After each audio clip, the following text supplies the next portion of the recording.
Good morning friends, मैं engineer Dinesh Tripathi. दोस्तों, पिछले साल जब बिहार में एक ह्यूज ट्रेजेडी हुई थी तो मैंने कहीं सोशल मीडिया पे लिखा था कि जब कुछ लोगों की डिपेंडेंसी गाहे बगाहे लिकर पे है और कहीं न कहीं से चोरी से या देसी बना करके वो ड्रिंक्स लेना उनके लिए ज़रूरी ही है, उसके बिना वो नहीं चल पा रहे हैं, चाहे कितना भी बिहार सरकार कंट्रोल लगाए।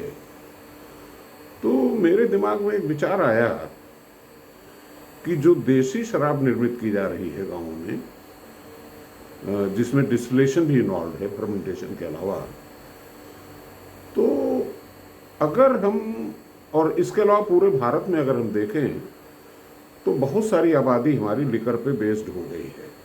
मतलब शाम को उनको 2-4 पैक चाहिए ही होता है और सरकार भी इसको रोक नहीं पा रही है। अभी तो एक्साइज कमा रही है, टैक्स कमा रही है। और तो जब ये स्थिति है, एक प्रोडक्ट की डिमांड है, तो उस प्रोडक्ट को हम कैसे उसमें कैसे क्या सुधार की पॉलिसी ले आए कि जिससे नुकसान न हो लोगों का स्वास्थ्य पे और रोजगार भी सृजन हो जाए और उनकी जो डिपेंडेंसी है डिस्टिलरी बेस्ड अल्कोहल से, उसको फर्मेंटेशन बेस पे ले आया जाए। दोस्तों, एक चीज़ ये जानने लायक है कि जो वाइन होती है जो फर्मेंटेशन से बनती है और उसमें अल्कोहल की मात्रा 10% के आसपास होती है, जबकि जो लिकर बनता है, विस्की जो बनती है, रम बनता है, उसमें अल्कोहल की मात्रा काफ़ी अधिक होती है एज कम्पेयर टू दिस, 38 से 40% तक चली जाती है। तो मेरा कहना ये है कि क्यों न हम अलग अलग प्रकार के फलों से, अंगूर से लेकर के, अमरूद से लेकर के, जामुन से लेकर के, जहाँ पे भी सुक्रोज है, उसको हम फर्मेंटेशन करके वाइन क्यों न बनाएं और अल्कोहल की सीमा 10% पे ला के रोक दें। तो जैसा कि सबको पता है, ये it is in public domain कि wines and specially red wines ये सेहत के लिए भी मुफीद होती हैं। तो अगर हम ये बजाय इसके कि हम जो डिस्टिलरी से लिकर बना रहे हैं, जो इंडस्ट्री बना रही है, उस इंडस्ट्री से हट करके अगर हम वाइन बनाएं फर्मेंटेशन प्रोसेस से, देखिए जो भी चीज़ सुक्रोज कंटेन करती है वो फर्मेंट होती है अगर, तो पहले अल्कोहल में कन्वर्ट होती है, ए पार्ट ऑफ इट। और मैं ये भी जानता हूँ कि बहुत सारे लोग हैं जो इस प्रोसेस से वाइन बना लेते हैं घरों में।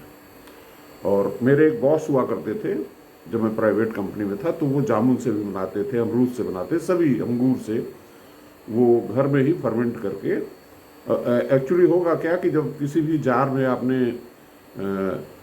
इसको डाला, इन फलों को स्क्वीज करके, तो फर्मेंटेशन चालू हो जाएगा और जो अल्कोहल की डेंसिटी चूँकि कम होती है तो ये वाइन वाला हिस्सा जो है ऊपर चला जाएगा और उसको बहुत आसानी से आप निथार करके वाइन निकाल सकते हैं।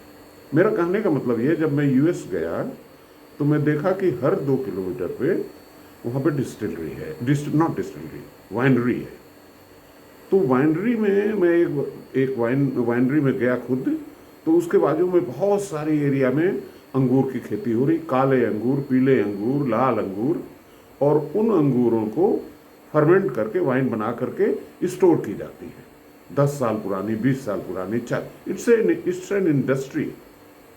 35 करोड़ की आबादी का अमेरिका एक इंडस्ट्री चला रहा है वाइनरी की, और हमारे यहाँ के लोग डिस्टिलरी वाली शराब पी रहे हैं जिससे उनकी सेहत को नुकसान हो रहा है। आपको ये भी बता दूं कि वाइन में एंटीऑक्सीडेंट्स होते हैं और कुछ डॉक्टर्स तो हार्ट पेशेंट्स के लिए भी रेड वाइन रिकमेंड करते हैं।